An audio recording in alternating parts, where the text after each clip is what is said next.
My name is Seun Oginni. I am excited to be with you today, and I trust that you are doing very well wherever it is that you are. Today, I want to share with you on a subject that says, if you love me. If you love me. There is so much I love you going on in our society and in our time. I remember back then when I just met my wife. I must always say it every day. I love you. I'm always praying to speak with her, to find another opportunity to talk to her. I'm always praying to find another opportunity to see her. I'm always filled with thoughts of her every day. I'm looking for the next opportunity to have, to meet up with her, and we chat, we engage, we laugh, and we love, And that goes for every other person who is newly in love, newly found lovers, and you begin to hear things. You are the cockroach in my cupboard, the sugar in my tea, and like that man said the other time, it's mostly loriro, Okay, so I realized that prayer began to subside the moment we got married. Now I see her every day. Now I have access to her every moment. Our conversations, has shifted gears from how much we love ourselves to how we plan to pay the bills, how we plan to get a new house, a new accommodation, get a car, the challenges we have at work. Those conversations, have dominated most of our communications. The conversations of I love you, I need you, I miss you, those must have dissipated. And as those conversations are going down, the connection that we shared, the excitement of getting to know one another, the chemistry, it just gets down as time goes on. And this is the story of many marriages. This is what every marriage relationship goes through. The moment we meet ourselves, there is this eruption of love that springs forth from within, and we just can't have enough of each other. But once we get married, in fact, research has shown that maximum of 2 years, that excitement wanes, because many other things creep into our daily act, creep into our relationship, creep into our marriage. The reality of life sets in, and we've realized that there is more to life than shouting about missing, about loving, about those excitement. It's no longer about shawarma, it's no longer about cinema. Life is tedious, so to speak. So the question now is, if the excitement is gone, how do I prove that I love my spouse? How do I know that my spouse is truly in love with me? Because in many cases, once this excitement goes, many people in our generation jumps off the boat. And many people move on, running an emotionless marriage. They begin to endure. There is no enjoyment of any form. Begin to see married strangers, people who live in the same house, but they are no longer connecting. How did I move on from that time when the excitement is gone? How do I get into the real business of marriage? How do I sustain my connection with my wife from then till now? We must understand that the true test of love starts immediately after the marriage has been consummated. When the reality has set in, where the eye is now opened. Somebody said love is blind, but marriage is an eye opener. So when the eye has opened, when the reality has set in, that's when we begin to check if truly we love each other. If you see someone who just met each other today, they can't know truly if they really love each other. So now, if you love me, How do I know? How do I know that I truly love my spouse? How do I even go about loving my spouse? That's what this conversation is about. Jesus, in the book of John chapter 14, verse 15, says, if you love me, you will obey my commandment. Is that not interesting? Said, if you love me, you will obey my commandment, knowing full well that you have a way you do your thing. You have certain set of belief systems. There is a way that things work out for you. But Jesus is here saying, Jesus, our master, say, if you love me, there is only a way for you to show your love. You have to obey my commandment. My commandment. If you are going to walk with me, if you are going to prove your love for me, you are going to do what I want, not what you want. And this is where many times we miss it.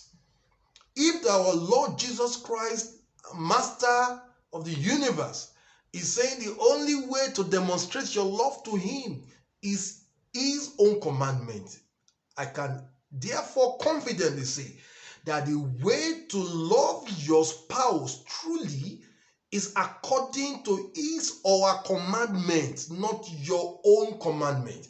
If you are going to love me, you will love me my way, not your way. I know quite all right that you have a different belief system.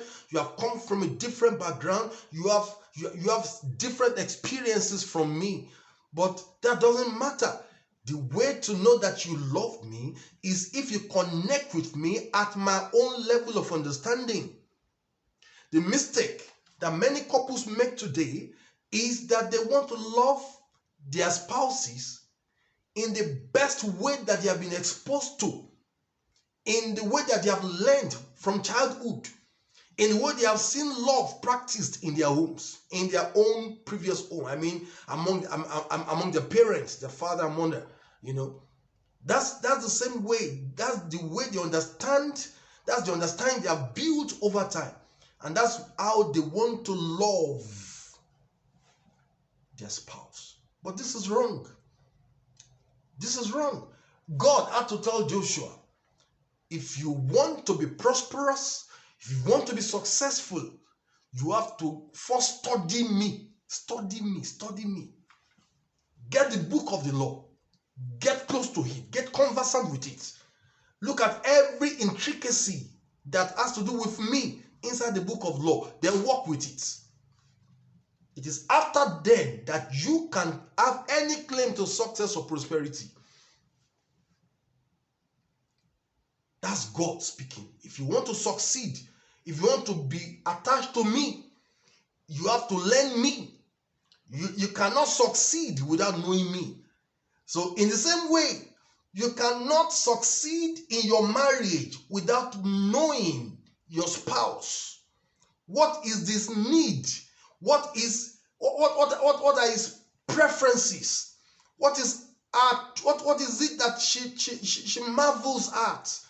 If you don't know that, and if you can't connect with her at that level, you are not showing any love to her. Have you not heard it before, where someone will say, I've tried all my best to prove my love to her, but she's just not getting it. She's not getting it because you're not speaking in a language that she understands, because you don't know her. In many cases, many times we are married to the idea of marriage, we are not married to our spouses. I just love the concept of marriage.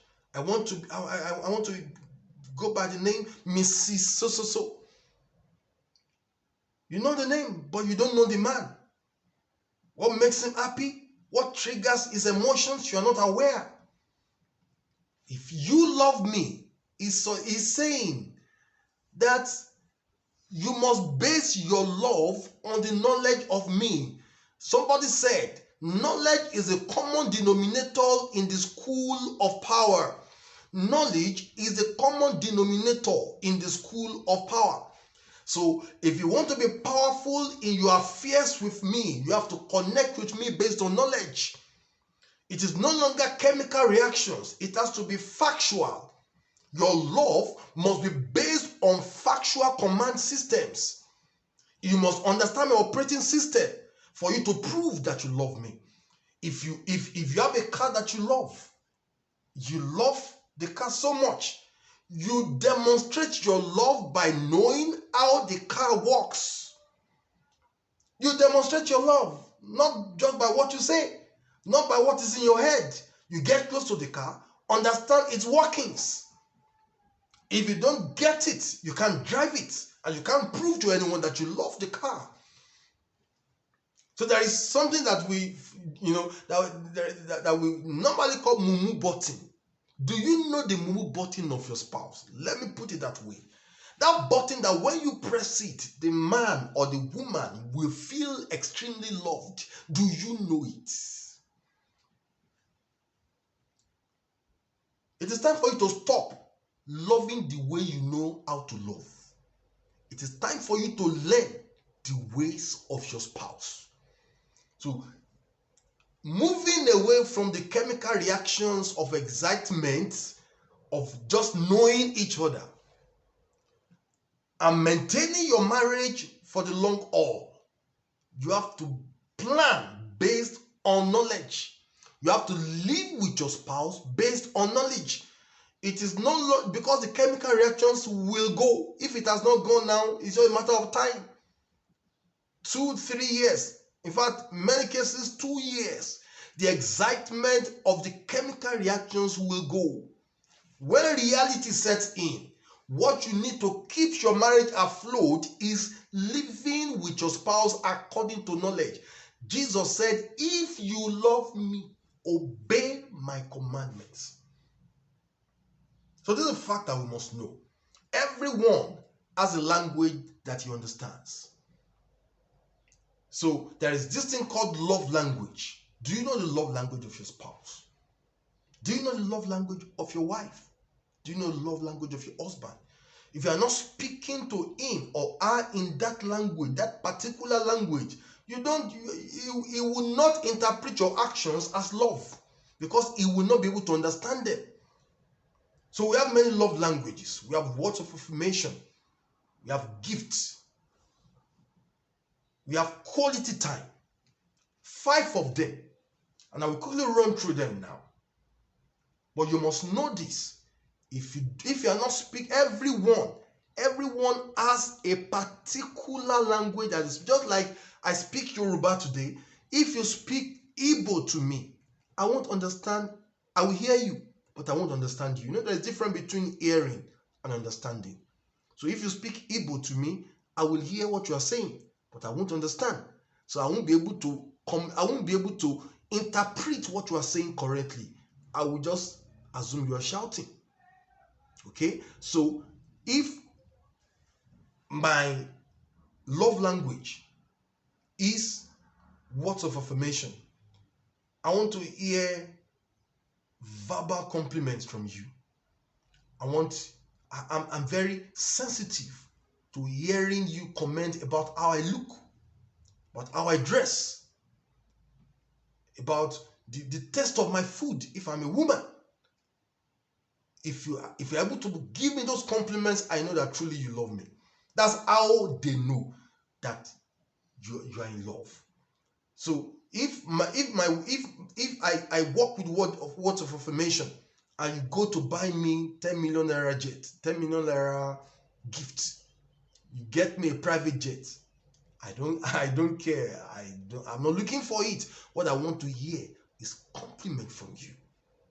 Words of affirmation is affirming my personality, and that's what I want, if that is my language.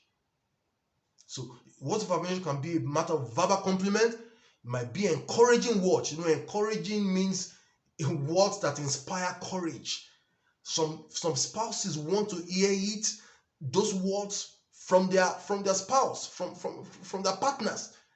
And if they can just hear it, wow, that's all it takes to show that you love them. If you are not saying those words, in their own understanding, you don't love them. Some people will do great things only if their spouses can talk them into it, can encourage them, can inspire them. The words of affirmation might be kind words, might be humble words, just good words from their spouses. That's what they're looking for. They don't want gift. Even if you have to go to the ends of the world, they don't care. They are okay. They are doing well.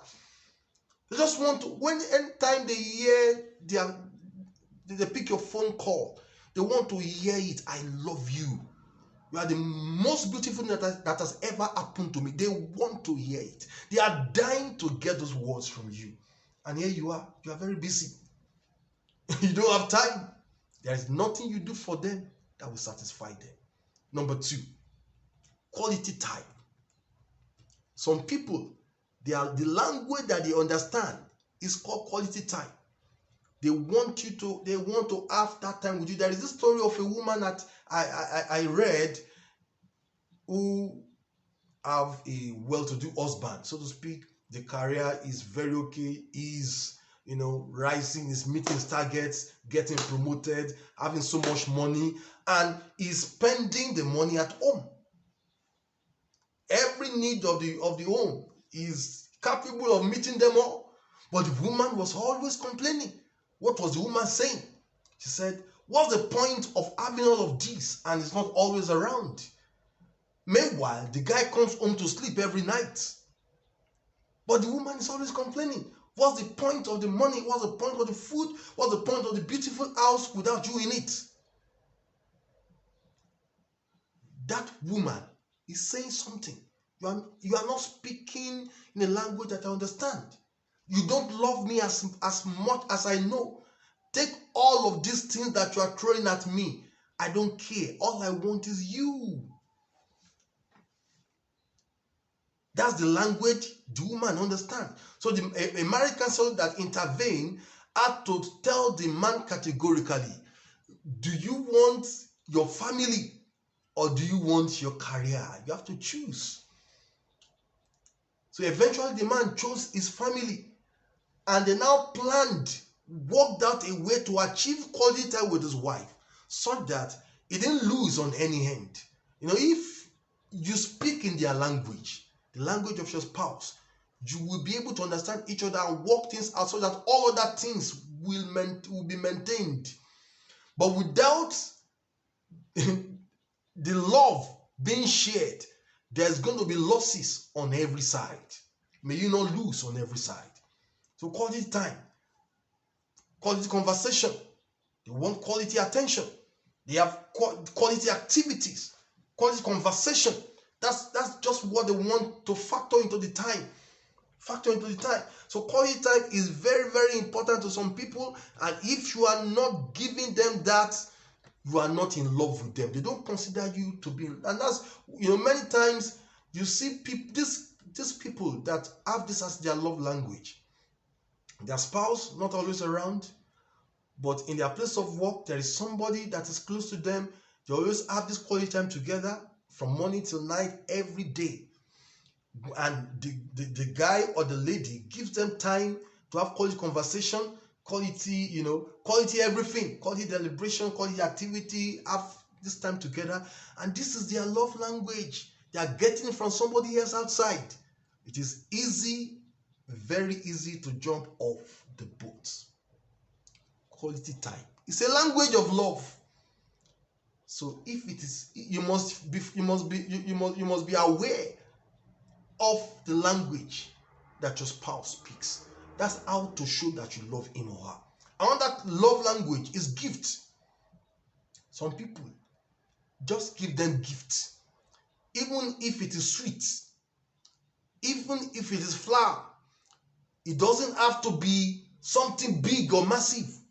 Once you are giving them gifts, you can go to the ends of the world. You might not come up for the next 3 years. Once there is a regular supply of gifts, it means a regular supply of love for them. This is their language.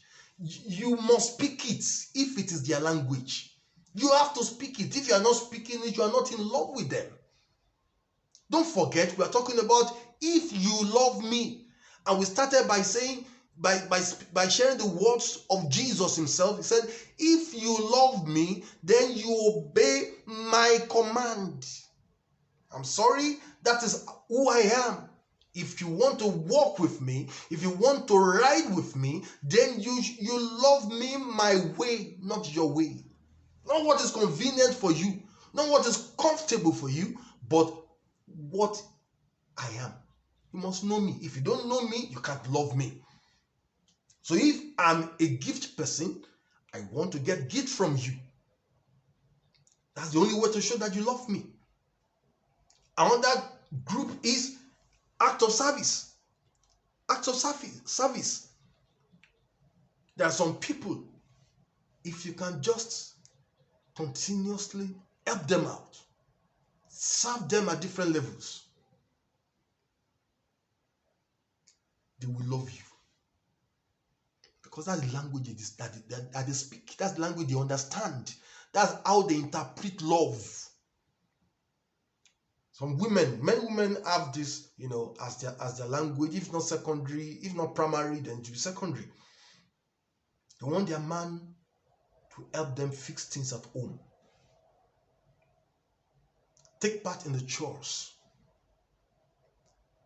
Sometimes handle the cooking. And they will be wowed by those little acts of service. So if your wife has this as a language, you don't need to trouble yourself to go to the ends of the world to satisfy her. Just come and help her out. Help her out. And she will embrace you as a king. She will believe that you have treated her as a queen. There is love language that everyone speaks. Find the language of your spouse before you move on. That is how to move on successfully. If you love me, you will know my language. The last category is the people who cherish physical touch. They just want to be close to you. They want the hugs. They want the pecks. They want the kisses. They want you to hold their hands. They don't want your gift. They don't want you to help them in the kitchen. They don't want your money. They just want you to touch. Once you touch them, they melt. It doesn't have to be a lady. Some men, they want touch. They want you to hold them.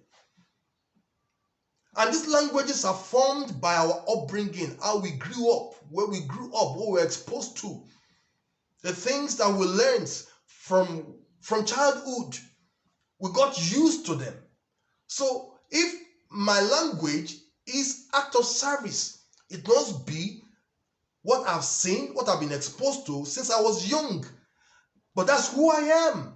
So if you are going to prove that you love me, you should walk with me on that terms. That's what I'm looking out for. That's what I'm up for. That's what I'm open to. That's what I'm expecting to see. So if I'm not getting that, then you don't love me. If you love me, is a conversation that says, base your love on knowledge of your spouse. Don't be emotional. Don't be sentimental about it. It's not how you feel. It's how your spouse feels. So how do I get to know this love language? Engage your spouse in a conversation. What pleases you? There is this set of questions that was put together by Gary Chapman about love language, how to determine your love language. You can Google it. If you're able to answer all the questions, about 30 of them, you'll be able to figure it out. What is the primary love language of your spouse? So get it, Google it, print it out, have a conversation around it, answer the questions by yourself, get your spouse to answer her own or his own. By the time you are done, you'll be able to be clear about it. And going forward, if you are speaking that language, your partner will be processing that as love. So you will have the same result like you used to have when you had that chemical excitement, that temporary feeling of love that man has called Luriro. This one, you are going to get it on a truth basis, because that is who your spouse is. You are loving them the way they are. I pray today that by the grace and mercy of God, you not miss out of your marriage. You not miss out of marriage bliss. You not miss out of marriage satisfaction. You will not have any reason to jump out of a marriage boat. You will not have to endure your marriage.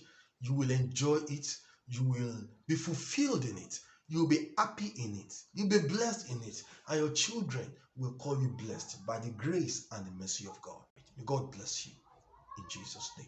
If you have any question, you have contribution, please don't hesitate to get across to us through the our social media handles that you see right now on your screen, or you can also get to us through our mobile phone numbers that are also scrolling on your screen right now. Thank you so much for listening. God bless you.